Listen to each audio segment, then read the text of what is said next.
This is the Small Town Big Talk Show, the only place where you can listen in on real life conversations about the challenges and the joys of living in a small town.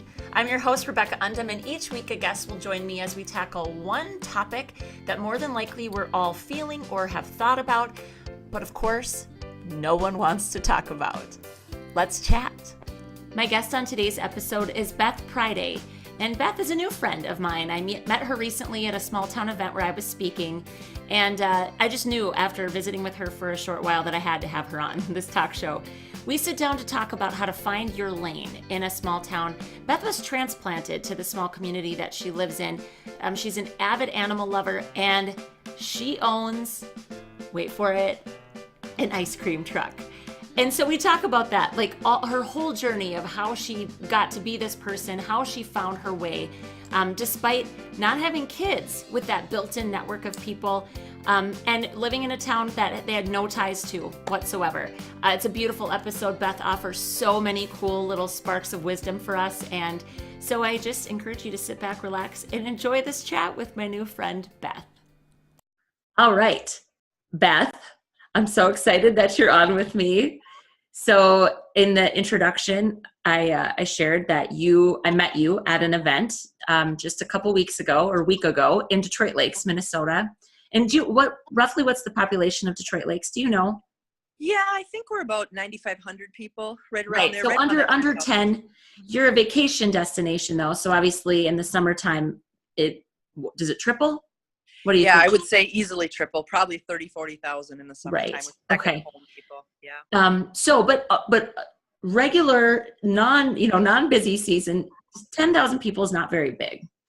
No. And so when I was speaking there, you had shared a couple of stories with me, and I was just like, I got to have this lady on my talk show. So I'm so thankful to you, because I know it's kind of a weird thing to be like, hey, you want to be on my talk show? But you were game, which is fantastic. So we're talking about finding your lane.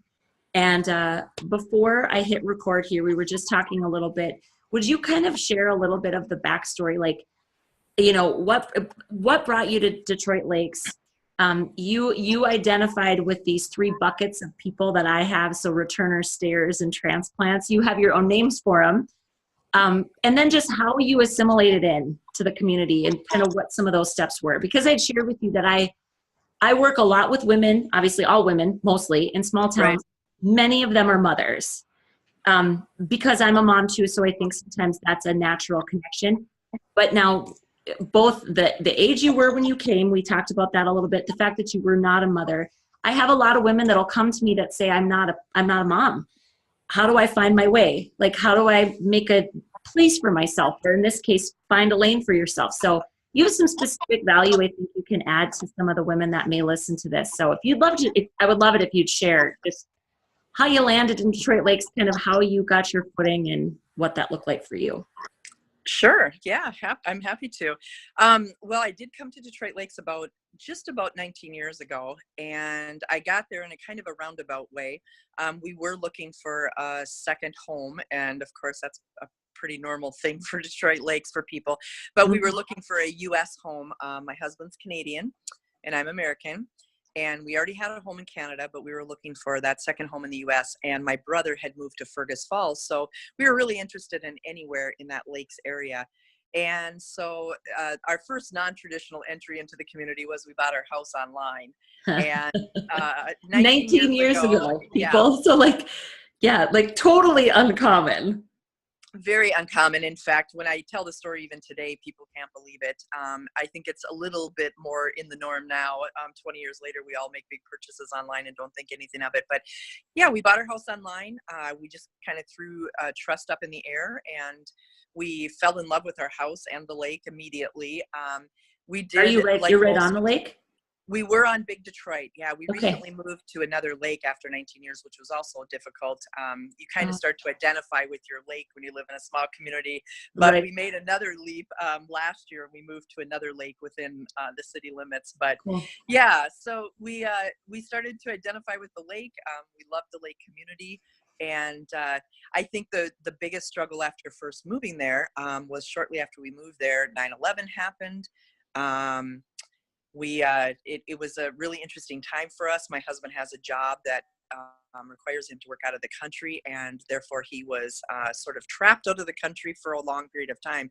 And Right. so instead of introducing us to the community, it was really just me introducing myself to the community. And I shared with you, I think people thought I was a little crazy because I would commonly say, well, when my husband gets home, or when you meet my husband. And I think literally as months went by and he didn't show up, people were like thinking I might be making this up. But luckily he did show up at some point, and I was able to introduce him. But yeah, I kind of shared That's with so you, funny. I know. You really like. We laugh about it now, and there were people who didn't meet him for years because we either just didn't bump into those folks, or Right. we weren't in the same circles. And when they finally did meet him, they were like, "Oh, you have a husband!" And You exist. right, it just kind of became a joke. But he exists, yep, and he's had a little more time now in recent years to spend finding his lane, if you will, in our community. So that's been nice. But yeah, I noticed shortly, I would say literally within the first 4 months, there was kind of 3 types of people. And when I was at your workshop, that really resonated with me. Like I said, you have different names for them. In our community, I would term them, they're either lifers, people that grew up there, Yep. they're Lakers, and that's a very common thing. That's people who identify with the lake community, meaning they grew up there, their grandparents grew up there, they have a family cabin there, they have some connection that really connects them strongly with the lake. Therefore, they know the lake life, they know the community, they know the whole layout. Yeah, and I have to just say that that's an interesting, that's a nuance that makes perfect sense to me. Mm-hmm. Again, I don't experience that because we're not a vacation destination, but Lakers view that community as theirs. Oh yeah. I mean, in the summertime, like when they're there. So it's really, it's interesting, and as definitely a specific challenge and positive. I mean, it's a challenge and a positive. It's got to be very tricky sometimes for just year-round residents. It is. And it's so interesting that they use the term, I'm going to the lake. They don't even say Detroit lakes. They don't even say where. It's just the term, I'm going to the lakes, and everybody just assumes you know what that means. And there is also some kind of terminology and background that comes with being that Laker, if you will. Mm-hmm. And when you're not that, you can't identify with it. And I didn't identify with it. I had been to Detroit Lakes before. I'm not going to say I'd never been there, but I wasn't a Laker. I didn't grow up there. My family didn't have a cabin there. Right. And then, of course, the third type is the outsider. And Mm-hmm. and I was definitely in that category. There was no doubt about that. In almost every sense of the word, Beth. I mean, we've talked about transplants. A lot of times you land in a small town because you married into it, or, you know, it was one of you, oftentimes, not all the time, but sometimes one of you has a connection to the community. Maybe it was your hometown, right? And so you move back years later or whatever the situation is. But I mean, in your case, you two were complete and utter outsiders. Yep, I mean, absolutely. And probably my husband more than I, because not only was he an outsider to the community, he was an outsider. He wasn't even an American citizen. So he was a Canadian. And, you know, we get a lot of Canadians in our community because of our proximity to the country. But yeah, at that time we hadn't found those folks yet. And so, yeah. And I think, you know, I was an outsider professionally. I had left a job that wasn't going to translate into that community. And so I was kind of looking around to figure out what I was going to do. I also was an outsider. I did not have children. So I didn't have that immediate enroll your children in school and, you know, kind of find your lane there with the other mommies and all the stuff that goes along with that. Nope. And even though that can be super annoying at times, I mean, let's just face it, because sometimes just because you're there and your kids are like all in the same things, it doesn't mean you really have an actual connection to the woman necessarily. No. I mean, I have experienced that, but it creates community. It does. Right? It's a way to immediately go, oh, well, okay. Like, we may not see eye to eye on all the things. We may not be 100% for each other, but at least we've got something in common. Yep. Right? I mean, so you didn't have that. No, it didn't have that. And I mean, people often ask me, I mean, that's a very common question and it's very interesting. I'm very I guess, sensitive to that. I don't use that as a qualifier, your question, because I know what it feels like for some people to constantly ask you, so do you have kids? And then when you don't, it's almost like they're disappointed in your answer, or immediately they're thinking, well, how are we going to get along kind of deal because we don't have kids or whatever. And I don't like using that as a qualifier for people. Just like I hate asking people constantly, you know, what do you do for a living? I wish there was a different intro question we could all get in our heads. But yeah, so I didn't have kids. I wasn't positive what I was going to do professionally. Well, right. So there, the two typical the community. Yeah. The two typical qualifiers are just like, I've got nothing for you. Yeah. I can't imagine what that felt like, Beth. I can't. Well, it was interesting. And my timing was interesting too, which was not something that I anticipated. And I moved there in the fall. Beautiful. It was the end of the lake season. Loved it. Obviously, the community was still pretty vibrant and vibing from the whole lake life thing. But immediately when winter hits, the culture of our community is significantly changed. The seasonal people leave, and I happen to live on Seasonal Road. I was literally one of the only permanent residents right to left.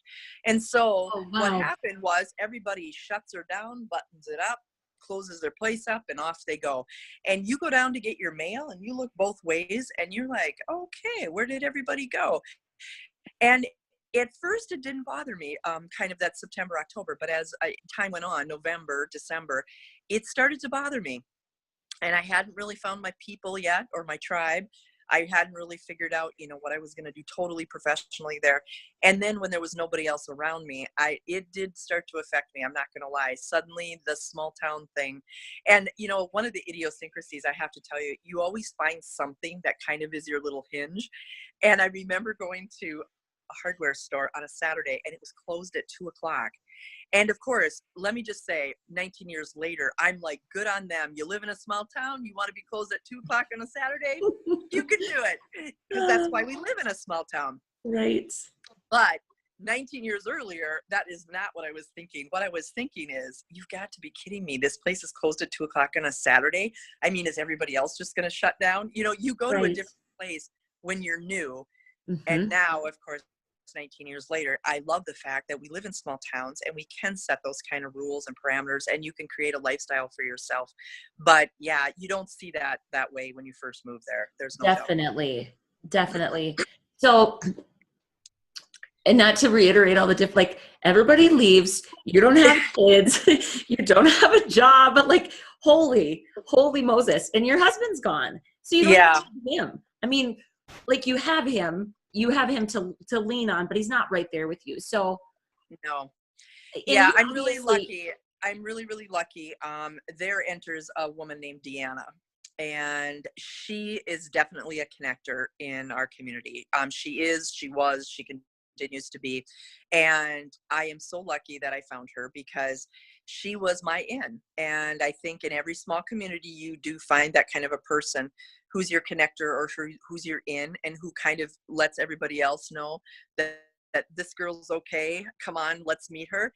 And I met her through a coffee shop, and she invited other women to join us who were very like-minded with me. There was many of them who didn't have children and had similar backgrounds to me as well. Did not grow up in Detroit Lakes. How did your original connection come about? I'm trying to think. We might have met through some kind of chamber event. Boy, I can't even remember how our original connection came about. But I was introduced to her, and she was a local business owner. Her husband, I do know how I met her. Her husband was a vice president at the bank, and we had went there when we had bought our house. Okay. Yeah. And he had said, I should connect you with my wife, Deanna. She knows everybody and she'd be happy to introduce you. Yeah, that is how I met her. Oh, no, I only ask because, again, I think about the woman that might be watching this when it goes live and thinking to herself, like, how did this, sometimes you just need to know, like, where do you have to put yourself? Yep. I think that's another interesting small town phenomenon. Bankers still talk like that in small towns. They want to introduce you and they want to make a call for you. They want to make a call to an insurance guy. They want to tell you about their wife. In a big city, you don't get that. There's nobody's making a call down the road for you to have another appointment or to, 100%. connect with another service. Yeah. And what's interesting about this as I'm listening and thinking, because I was a banker, I'm a reformed banker. I'm not a banker anymore. Yeah. But when you think about the fact that they are one of the first service professionals that people interface with, if they get, especially if they get a mortgage, or well, even if they don't, you go in and you have to establish a checking account usually, unless you choose to keep your large national bank, which most people don't, because really so it really is, again, I think, bankers that are watching, take note of this and be that person that supports. And because, man, it made all the difference in the world. It was one connection, but that one connection meant everything to you. Absolutely. Yeah. They are totally connectors. I mean, I still use him as a connector. Cool. Ironically, in our community 19 years later. Yeah. So his wife had a little coffee group on Saturday mornings at a local coffee shop. She invited me. I started to meet these gals. We started to become friends. A lot of them had a lot of things in common with me, and they still are very, very close friends. I would consider them nesties, to borrow a term from you. They're in my inside circle, and I'm so lucky because, that doesn't always happen. Sometimes you meet these people and they're great people to be, have coffee with and stuff, but they don't draw in and become part of your, they don't culture stick. or tribe. Yeah, they don't stick. And these gals have, and I'm also equally lucky that our spouses enjoy each other and like each other, and they also have become friends and hang out together. So that's another tremendous gift. Yeah, it is a gift. And I'm lucky because they understand my husband's lifestyle. They tolerate his deal, and he can come and go, and he still has a friendship and can do things, and they have a lot of common interests. So I'm really lucky that way. Yeah.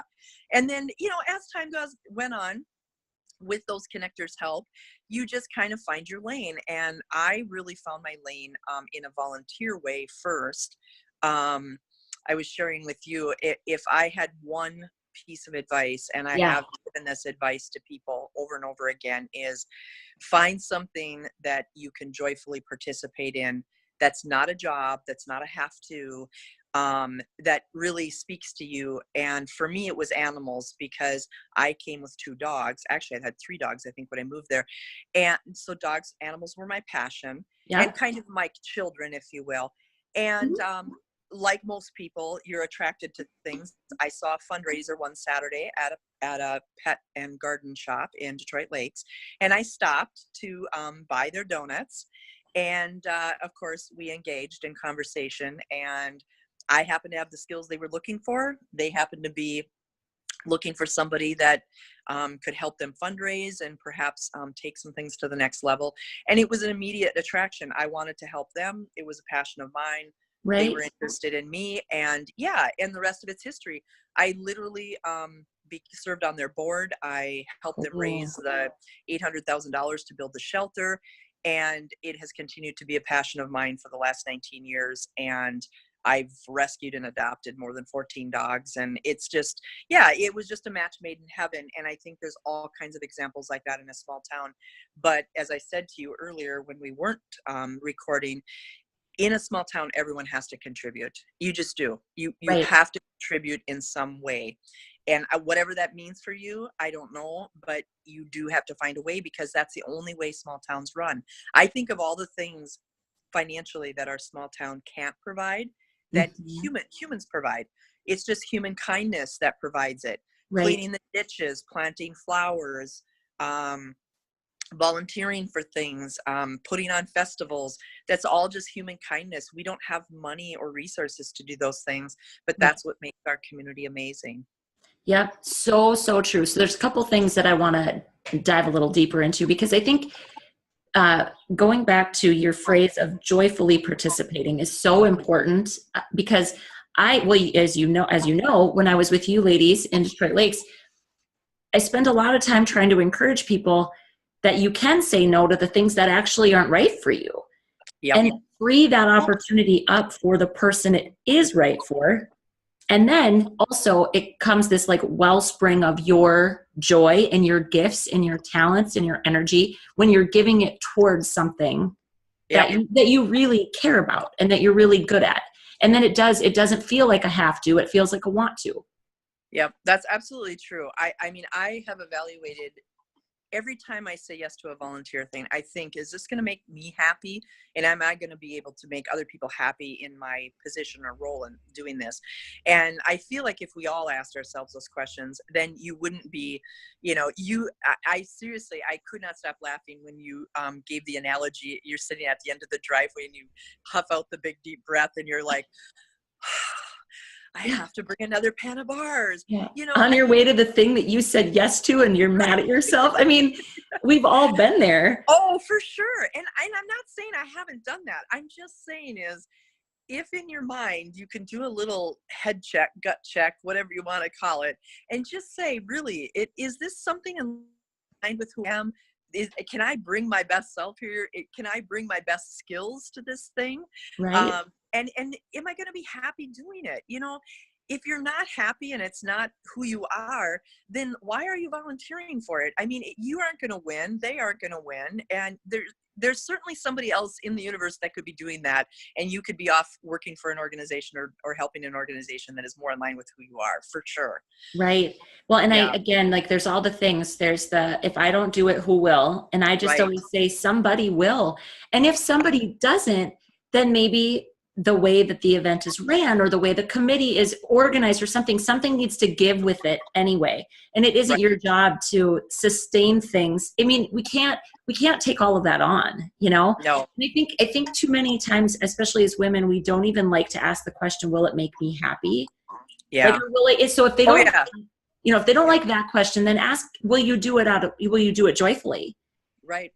Because sometimes people struggle with it. I get it. It sounds selfish, but it's your time and it's your margin too. Because we're talking about that's after all of the have tos, whatever those look like for each of us, right? Like I have to feed my children. I don't get to choose about that. That's just something I have to do because they're my responsibility. So then you've got this margin left over, however big or small that looks like. You better be discerning about where and how you spend that. I just think and it all comes back to like the big picture of what we talked about when I was with you ladies, that it comes back to who you really are. Absolutely. How you show up. And you had said it before we started recording that, and I use the phrase when you plant your flag and you say, this is who I am and this is what I'm about. The opportunities that are meant for you come your way, and so do people. And you had mentioned that you just felt like once you found Deanna, then all of a sudden it was like, this is who this lady, this Beth, this is who she is. And suddenly other people kind of funneled your way. Like I said, I don't know if it's the universe, if it's planting your flag, it's putting your vibe out there, but people attract to you. Like-minded people start attracting to you. And that is so, so true. I went on to own some businesses in Detroit Lakes. That definitely spoke to who I was. I'm very entrepreneurial. And I went on to, I'm trying to think what else I did. I did a lot of stuff for nonprofits. That speaks to who I am. And then ultimately, before I retired, I taught at the college, and that was the background I came from. I had been teaching at a college prior to coming to Detroit Lakes, and the opportunity presented itself to be the head of the entrepreneurial division in Detroit Lakes at the tech college. Yeah, which was also an interesting alignment because, of course, that's a very new kind of trendy thing to be added to a college experience. Now they're recognizing that, becoming an entrepreneur is actually a career path. And so they had developed a department, an entrepreneurial division, and I became the division, the executive director of the entrepreneurial division. And we taught both credit and non-credit classes, and we taught how to start a business plan writing. And one of the other things that I take great pride in is we started incubators, where we literally incubated small businesses into maturity and gave them all the resources they needed in a small, safe office environment. And then they graduated out into our community. And that spoke to who I was too. And it also kind of fed my entrepreneurial background. And that was a really new thing to navigate in a small community too. It was brand new to the college, brand new to the community, but in a small town, you have to grow your own. And yes, ma'am. I feel like that's what we did. And that's what I participated participated in. And I look around now, even though I'm not in that role anymore, and I can see businesses that we helped grow and they're still there in Detroit Lakes. And I mean, I'm very proud of that. That's amazing. About that. Yeah. So, so what I love about all of this, and also we're going to get to the two stories that you shared with me that made me go, okay, she's coming on my talk show, because you're just, I think what you're such a beautiful example of is that a couple things. I talked about it with you ladies, that you get to change your mind. Yep. And that you are not your roles. Yep. These two really important things that I think it's so easy to forget about, because you get really wrapped up in what being a mother says about me, or what being a business owner says about me, right? And you start to define yourself by that kind of that external perception, instead of the fact that, like, strip all of that away. You're still a person, with values and with things that you want to do. And I shared with you all that, moving back to my hometown felt like one of those stripping away things for me. I felt I self-identified completely with my profession. And I was in a pumpkin patch with my mom. I mean, it was the weirdest moment of but I felt I wanted to support them. I wanted to help them. I felt the pull. That's 100% who I am. And I'm also a professional. Like, you get to be both ands, right? And figuring out how to embrace all of that. So will you share with everybody that's going to be watching this, the first part of the story that you shared with me about when external circumstances kind of shifted what you wanted to prioritize in your life, and kind of the backlash, we'll call it backlash maybe, that you were faced with from other people, and how you worked through that, because you're such a beautiful example of staying true to who you are, and knowing that who you are doesn't stay exactly the same either. It's allowing yourself to grow and evolve. And it's a very difficult thing to do sometimes, especially in a small town where everybody's got an opinion. Yeah, I would strongly agree with that. I'll even share a little tiny story inside of there that I didn't say at the workshop to you that is very interesting. And I haven't said it a lot because, I'd rather focus on the positive than the negative, but there was a really one little weird, hurtful moment that is really interesting. And I think we've all been probably guilty of almost saying this to people. But so, yeah, I had taught at the college, and obviously I had taught at other colleges, other universities, and I identified myself as a professional. But my mom got sick, and she was battling stage 4 colon cancer. It was very serious. I am her people, and they live 3 hours from me. And it was becoming very apparent that I was not going to be able to juggle it all. And at the same time, my grandma, who I am also her people, needed to go to a nursing home. And so I was juggling a lot of family care at that time. And I knew something was going to have to give. I shared with you, I had a moment. I went through a stop sign very late at night in Wahpeton, North Dakota. And the guy got out, and he was obviously upset, and he was mad and extremely stern with me. And I broke down and started to cry. And the stop sign is just, it could be anything. It just happened to be a literal sign. Yes, it was a literal sign. But we all have that little straw that breaks the camel's back, if you will. And that was mine. And I literally knew that night that I had taken on too much, because obviously I was so oblivious to the fact there was a stop sign. I just drove right through it, and I knew it was just too much. And so I decided to quit my job teaching, being the entrepreneurial division chair. And I literally left in 2 weeks. I gave a 2-week notice. I just said, I can't do it. My mom's ill. I've got better priorities. I've got to do something. My husband said, don't do it. It's obviously not bringing you joy anymore. And I said, no, it's not. All I feel like is it's an obligation. But yeah, you identify professionally. So then flash forward, my mom starts feeling better, and luckily survived stage 4 colon cancer. She's a fighter. And and I kind of got, kind of back to normal, if you will. But the constant question was, and if I was asked once, I was asked hundreds of times, what are you going to do, or what are you doing now? And I didn't really have anything to say, because once my mom got better too, I couldn't really talk the whole, my mom has cancer and I'm helping her. And it just got really awkward. And I'll tell you, the one hurtful thing that happened is a friend of mine one time said to me, don't you feel like it's kind of a waste? And I knew what she was saying, because I have a master's degree. And I'm sure what she was thinking was, I'm just like wasting my degree and all my professional experience by just being at home or doing whatever I was doing. And we do own businesses. And so, like I said to you, it wasn't like I was just sitting home every day, you know, eating bonbons and not lifting a finger. But it was very interesting how people wonder what you're doing, and if you're not doing anything, they're wondering why you're not doing anything. Right. So literally one day I just heard myself, because I didn't want to be negative about this, because I had just come off a very tough couple years with my mom, and you know, I was trying to be positive and life was good, and I was so thankful my mom had survived cancer. And I said, you know what I'm doing nowadays? I'm just being awesome. And the first person that I said it to was really stunned, and she didn't actually crack a smile. She just kind of looked at me and she said, oh, okay. But as I shared with you, I got a lot of amazing responses as I continued to use it as my mantra. And I used it for probably a year and a half. I love it so far. I love it so much, Beth. I made business cards.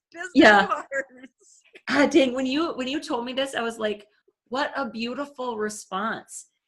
And like, so to anybody watching this, if you're in a place right now where you're feeling kind of on an in-between, you know, whatever that looks like, and you've made a decision and you're having a hard time walking through it because of the comments that you're getting, just replace that I'm going to be awesome with whatever you're going to be. Yep.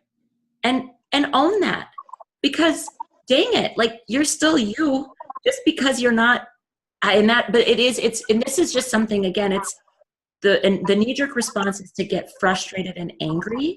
Yep. And that does no good. It serves zero purpose for you. It's not going to change them. People are just uncomfortable with it, right? Yep. They're just uncomfortable with people floating along without some very clear thing that they like to put us in boxes. Yep. That's exactly right. Makes people feel good, you know? So such a beautiful response. I love that so much.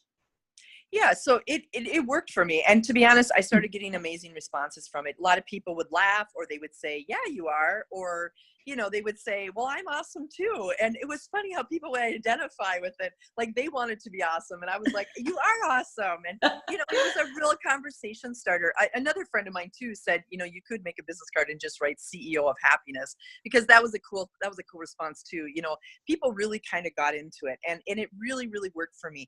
And then ironically, I mean, life is so strange, because ironically, literally a year after my mom battled cancer, I found out I had breast cancer.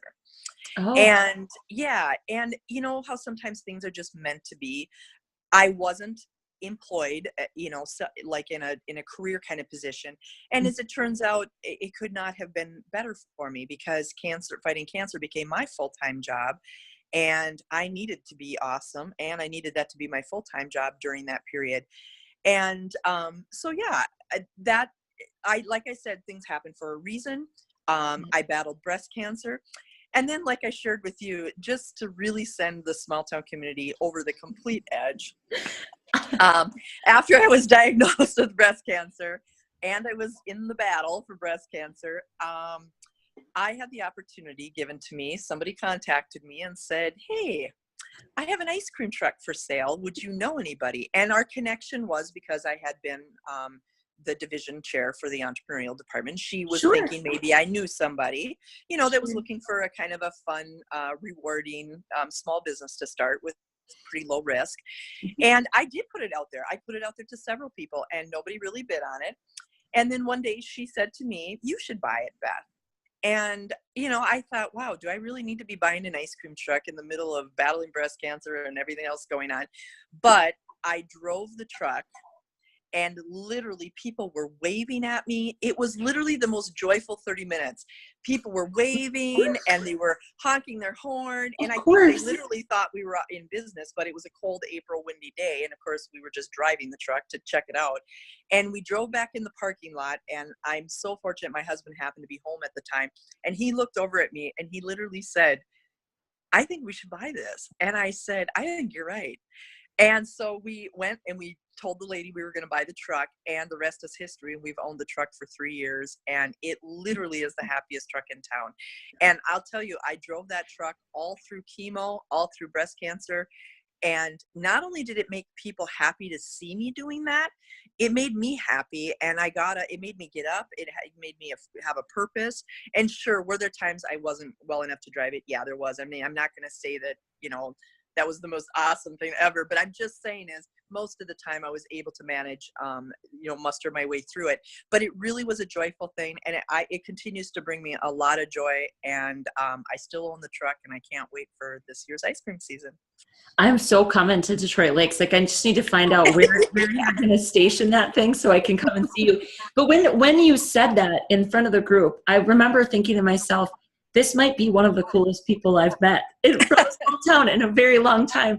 And it's just amazing because, like, it's joy on wheels. It is. I mean, what's not to love? But what I think is so incredible is that it takes a lot of self-knowing to say, like, this feels good to me. And just people are going to have their opinions, whether we're happy with our lives or not. Yep. People are going to have their opinions. And so why wouldn't we do that self-check to say what feels good and right for me? Well, honestly, I felt like it was your pumpkin patch story in an ice cream truck. It really was. Because, I mean, I heard the joy when you talked about pumpkins, because it just kind of became your passion. And whether or not it was the literal pumpkin or it was just the opportunity of the pumpkin patch is neither here nor there. And right. I'm not going to say, it's literally every ice cream bar brings me joy. I'm just saying the whole concept of the ice cream truck, the birthday parties, the events, the joy, the music, when kids hear us and they come running. I mean, my husband and I imagine that. I know. I can't. Both said you could write. I've been doing this for 3 years, and I literally have enough material. I could write a book about owning an ice cream truck. You seriously should. Well, I encourage every person that phrase leaves their lips. I'm like, do it. Every person, like, do it. Write a book. Do it. Because it is. Yeah. Again, it's pretty simple.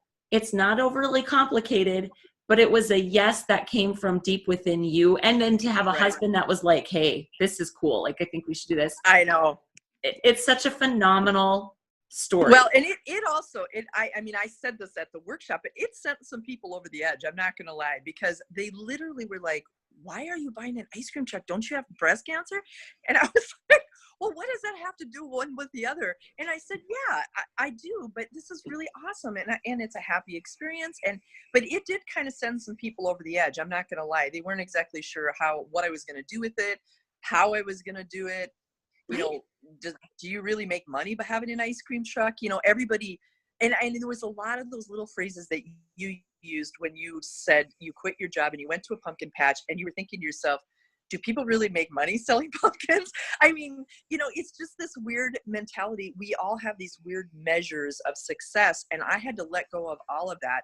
And, 3 years later, I can really say I'm very comfortable with it. I mean, I don't care. I tell everyone I own an ice cream truck. It doesn't matter to me. It's an amazing business, and it also is a very nostalgic, lakey thing. And honestly, I think I contribute to the culture of our lake environment, and I'm proud of that. I mean, It's a fun thing. Not every community has an ice cream truck, and we do. It's what you just said is really the key to all of this, like finding your lane in a small town, to kind of come back to the main theme of what we're talking about. It's that your lane may not exist. So you might have to do a little bulldozing, not actually over people, but you might need to clear a path yourself, right? To create your lane. Yep. But secondly, everybody else has in their minds an idea of what an ideal lane ought to look like. And so you call them success indicators, right? And that's what I had shared with you all, is that, to everybody else, I had achieved some level of success because I was in a paper. I was in the Fargo Forum and people saw my face, and they equated that with success. But it means absolutely nothing for you when you go back home and you're laying in bed at night and you're alone. And you're not maybe feeling so successful because it feels out of alignment somehow. And maybe at that early kind of discovery, you're not sure why, and you're not sure what's off, but it doesn't feel quite right. Well, nobody else is hanging in. Well, hopefully they're not in your bed with you, because that would just be weird. But they're not there with you. You're looking from the outside in. And that's why we have to always be so careful to not put too much stock into everyone's opinions, as hard as that can be, right? Because like what you just said is so amazing. You are absolutely contributing to the culture of your small town. You're running a successful business.